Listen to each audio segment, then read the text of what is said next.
Hey guys, it's me, Pokemon. I'm here to talk about the first patch we've had for DC Unchained.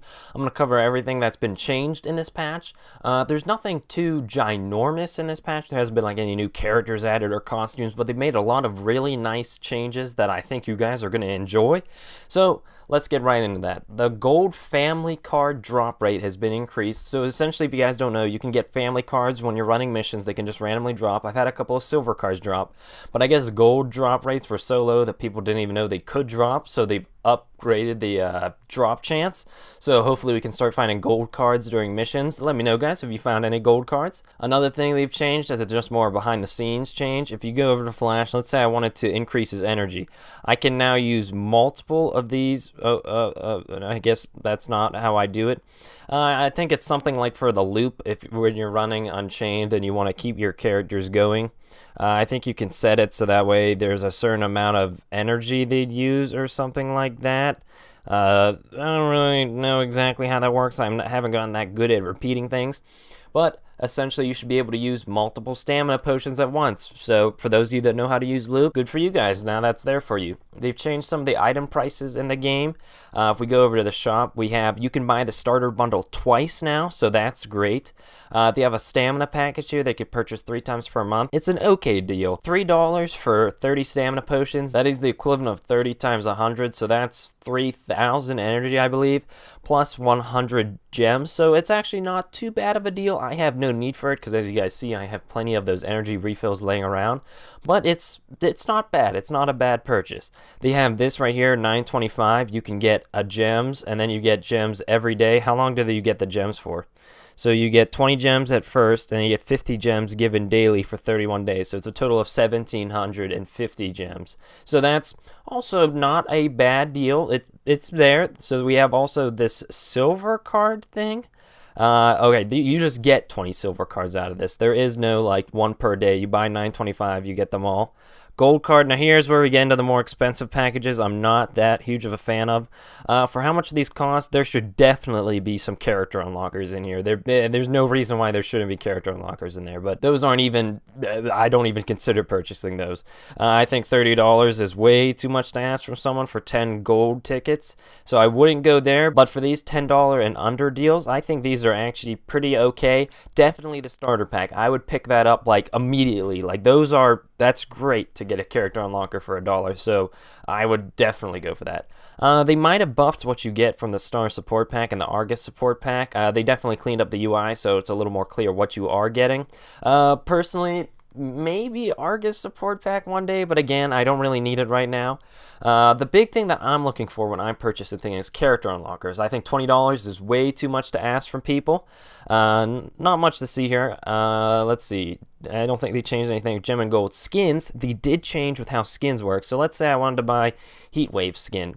It used to cost 15 gold cards for Heatwave. Now it only costs 5 gold cards, and this is the way it works for all skins now. They went from 15 to 5. So this is incredible.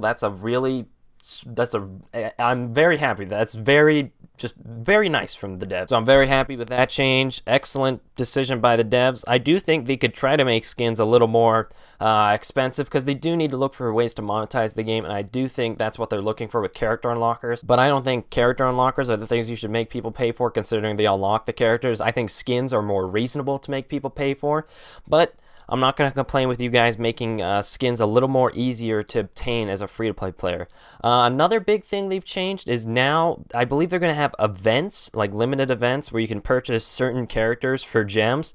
It looks like for this, they have every character purchasable, but from how they made it sound in the notes, they said they're going to have only certain characters available to be purchased at certain times, and they're going to rotate people in and out. But say you wanted to do that, it is 1,000 gems to just straight out buy a character. I had 2,000 plus gems laying around, so I managed to pick up Heatwave, and I think I picked up Ares. So 2 very good pickups. I'm very happy to have those characters now.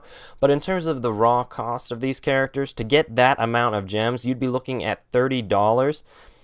So not that great of a deal. But in the fact that you can now farm these technically as a free-to-play player, because if we go over to daily objectives, achievements, you can get 50 of the crystals per day, so in 20 days you would be able to farm out a character unlocker.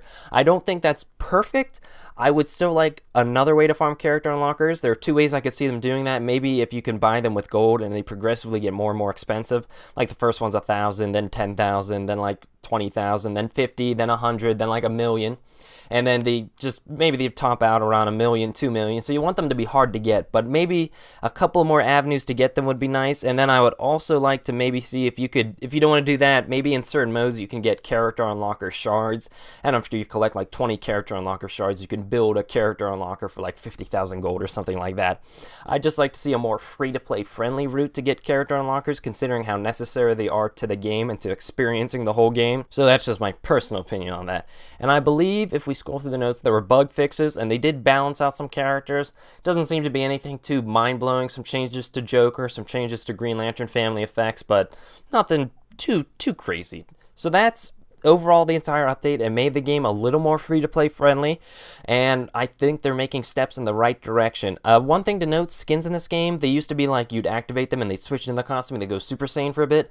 Now they switch into the costume and they're in it permanently, and then you can switch out of the costume whenever you feel like it. There are some problems there with the fact that the skin skills can't be upgraded as of now, I think. So at a certain point, if you upgrade the base skills enough, the base character would be better than the costume. So that's something they want to look at, maybe if the skin shared levels with the character or something like that. Or I don't know, there's a lot of different avenues they could look at with fixing skins, but again, another step in the right direction. I think this patch notes show that they're listening to us. It's incredible that they were able to change all this in just a day or two.